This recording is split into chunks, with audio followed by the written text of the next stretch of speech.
Shamarran keenya yeroo gara biyya ormaa dhuftanii sirriitti of eeggannoo gurguddaa godhaa.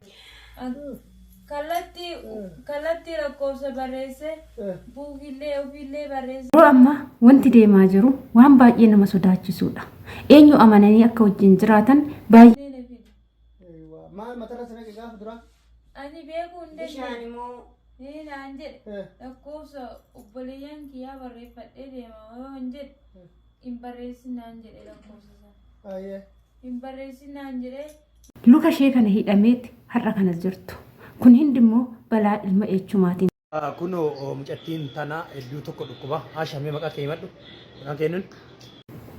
Ashamaa harka fuunee kabajamtootaa fi daawwattootaa hordoftoota keenya. Nageenyi koo kan jaalalaa fi kabajaa bakkaa fi lafa jirtanitti isiniif haa baay'atu. Anis obboleettiin keessan bakkaa fi lafan jirutti Waaqayyoof galannaa ga'u nagaa fayyaa kooti. Isinis akka nagaa fayyaa naaf taatan Waaqayyo irraa abdii guddaan qaba. Egaa akka viidiyoo narra qabadhee isinii dhufee waa'ee shamarran keenya dubbatamee kan hin dhumnedha. Mee viidiyoo kana xiqqoo dhaggeeffannee kan walitti deebinu ta'a. Kalatti lakkoofsa barreesse buukillee ofiillee barreesse natti kenna. Waa'ee warra keenyaa beeku. Waa'ee warra keenyaa takka beeku. Waa'ee warra keenyaa takka dubbatu. Ummaan tee jirti? Birillee buukii isaati irratti ergee. La ummaan tee jirti?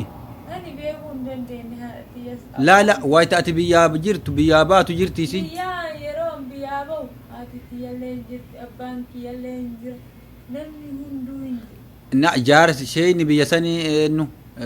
Hasawanni keessa eenyu ijoollee halkasoo keessa namni ati nama aalima yookaan nama beekaa wayii ka beektu jira nama aalima wayii eenyunni eenyu maqaan isaa nama sheekaa achi eenyu maqaan isaanii eenyu jedhama aalimni namni sheekaa namni isin sala achi salaachisu masgiida salaachisu eenyunni abbaa saadiqoo jedhama gosatti maalinni Saasamanyedha. Nama saasamanyee keessa isaanuma qofa beekta?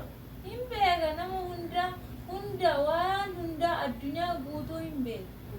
Laakiin dawwalachuu hin danda'u waa'ee Itoophiyaa haasa'uu hin danda'u. Obboleeyyan ta'ee nuni maqaan isaanii? Obboleeyyan ta'e Kamaal, Saaduu, Saalii Abdallaa, Kadiir Abdallaa. Kaama sirrattu amalatti sinaqe kun eenyu maqaan isaa? Muhammad Nuur Muhammaa jedhama. Ilma Abbeerati jechuudha. Abbeerati jechuudha? Ka Abbeerati. Abbeerati. Ka Finfinnee si fidu? Finfinnee na fidu. Maal matarra sinaqe gaafa dura? Ani beekuu hin dandeenye. Bishaan immoo? Ni naan jedhe lakkoofsa obboleeyyan kiyyaa barreeffadhee deema yoo hin jedhe hin barreessinaan jedhe lakkoofsa. Hin barreessinaan jedhe lakkoofsa ofii barreessee lakkoofsa ofii barreessee. Viidiyoo daawwannee akkuma walitti deebine jechuudha. Obboleettiin keenya kun Aashaa Abdallaa Suudee jedhamti. Dhalattuu Alkasoo Aanaa Xiyyooti. Obboleettii keenya kun of hin beektu, maatii ishee hin beektu, fira ishee hin beektu, haadha ishee hin beektu, homaa tokko hin beektu jechuudha. Kana hundumaa gocha suukaneessaa kana kan irratti hojjete eenyu? Obboleettiin keenya kun erga biyyaa baatee waggaa tokko guutteerti. Aga waggaa kana maatii ishee hin dubbisne. Siruma itti naasofne bilbila isaanii hin qabdu. Egaa akkana ture.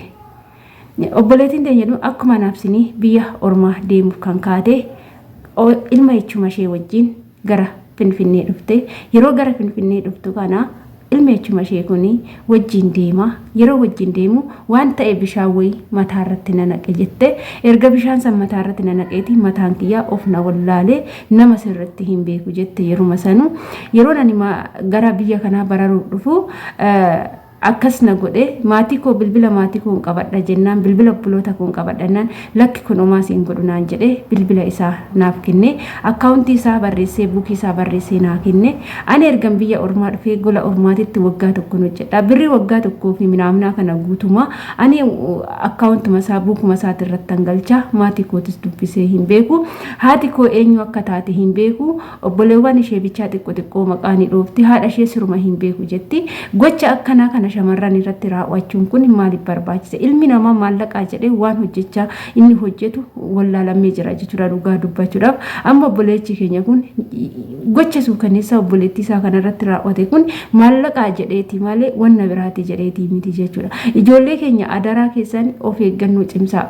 Yeroo biyya ormaa dhuftanillee kun ilma echuma kiyyaati, kun fira kiyyaa, kun ollaa kiyya jettanii wajjin hin deeminaa jechuudha. Yeroo ammaa yeroon namarraa fagaatan amma jechuudha. Yeroon isaa amma jechuudha.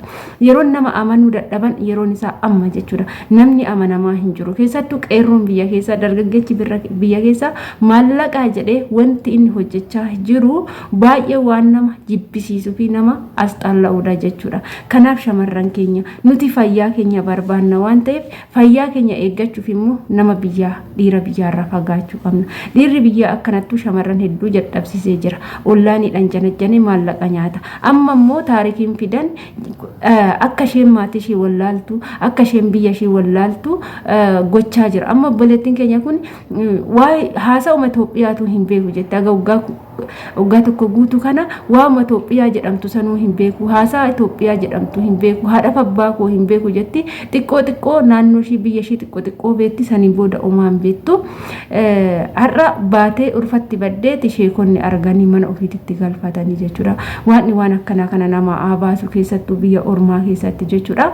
Nyaannan nama nyaatti ijoolleen keenya ni nyaanna jennee biyya ormaa keessatti faffacaanii jiraanna. Garuu haa ta'u kan nu nyaatu fi kan nu miidhutu nutti baay'achaa jira jechuudha yeroo ammaa kana. Amma hojjetatanii bakka jiraachuu danda'anitti fiiganii bakka jiraachuu danda'anitti shamara irratti fayyadamanii shamara miidhanii maallaqa shamaraa nyaachuun kun maaliif barbaachise? Yoo dhugumaan nama taatan namoota akkanaa warroota shamarran akkanatti miidhanii adaraa keessa nuuf qabaa jechuu jaalanna nus asumarraanii. Maaliif jennaan wanta obboleettii keenyarra ga'e kun boru mataa keenyarra koruu waan danda'uuf har'a wantoota akkanaa kana sagalee ta'uu warroota shamarran miidhan sagalee ta'uu qoricha akkanaati warroota namatti deemanii jechuudha. Biyyi keenya keessattuu baay'ee nama jibbisiisaa jira.